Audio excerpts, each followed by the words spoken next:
हय्य अलल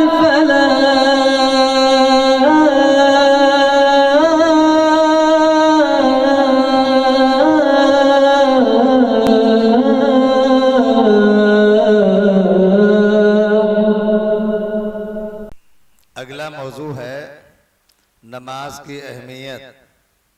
बयान करने वाले हैं साहिल हकीकुल्लाह।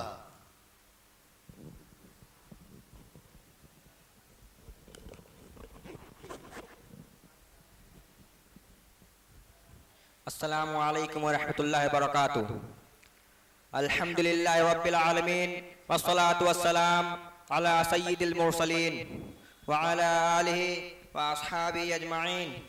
अम्मा बाद, क़ाल अल्लाहु तआला अऊज़ु बिल्लाहि मिनश शैतानिर रजीम, बिस्मिल्लाहिर रहमानिर रहीम।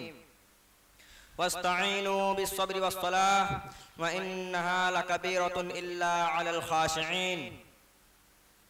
सदर अंजुमन और मुअज़्ज़िज़ सामईन, आज की इस अंजुमन में मैं आप लोगों के सामने जिस मौजू पर बात करना चाहता हूँ वो है नमाज की अहमियत।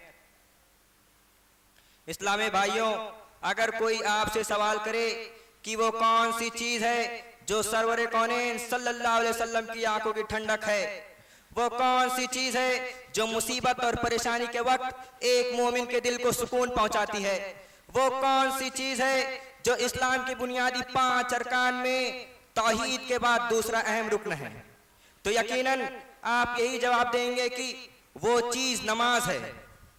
जी हाँ, ये नमाज है जिसका जिक्र कुरान मजीद में 70 से ज़ायद मुकामात पर आया है। ये नमाज है जो मोमिन की मेराज है। ये नमाज है जो मुसलमान और काफिर के दरमियान हद फासिल है। ये नमाज ही है जिसके बारे में कुरान कहता है वस्तईनु बिस्सब्रि वस्सलाह व इन्नहा लकबीरतुन इल्ला अलल खाशिईन। सब्र और नमाज से अल्लाह की मदद हासिल करो। ये नमाज ही है जिसके बारे में सरवर कौनैन सल्लल्लाहु अलैहि वसल्लम ने फरमाया बैना रजुल व बैना शिर्क वल कुफ्रि तर्कुस सलाह। आदमी और शिर्क व कुफ्र के दरमियान फर्क करने वाली चीज नमाज है। ये नमाज है जिसके बारे में अम्मा आयशा रज़ियल्लाहु अन्हा फरमाती हैं कि इज़ा हज़बहु अम्रुन सल्ला, यानी रसूल अकरम सल्लल्लाहु अलैहि वसल्लम को जब भी कोई परेशानी लाहिक होती आप नमाज में मशगूल हो जाते। इस्लामी भाइयों, किस कदर अफसोस का मुकाम है, दीन का इतना अहम सुकून,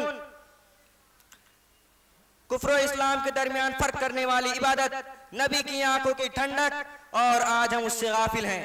अपने आप को मुसलमान कहने के बावजूद आज हम नमाज से दूर हैं, जबकि नबी अकरम सल्लल्लाहु अलैहि वसल्लम के ज़माने में मुनाफिकीन को भी नमाज पढ़नी पड़ती थी। हालांकि उन मुनाफिकीन का अंजाम कुरान मजीद में काफिरों से बदतर बतलाया गया है, मगर उन मुनाफिकीन के बारे में कुरान कहता है वइज़ा क़ामू इलस्सलाति क़ामू कुसाला। जब वो नमाज के लिए उठते हैं तो सुस्ती और काहिली के साथ उठते हैं, मगर नमाज पढ़ते हैं।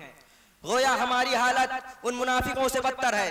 हमारा हाल तो यह है कि अजान होती रहती है और हम टीवी में, म्यूजिक में, खेल कूद में, अपने काम काज में मशगूल रहते हैं। हमारे कानों पर जूं तक नहीं रेंगती। क्या हाल होगा हमारा अपनी रब की बारगाह में।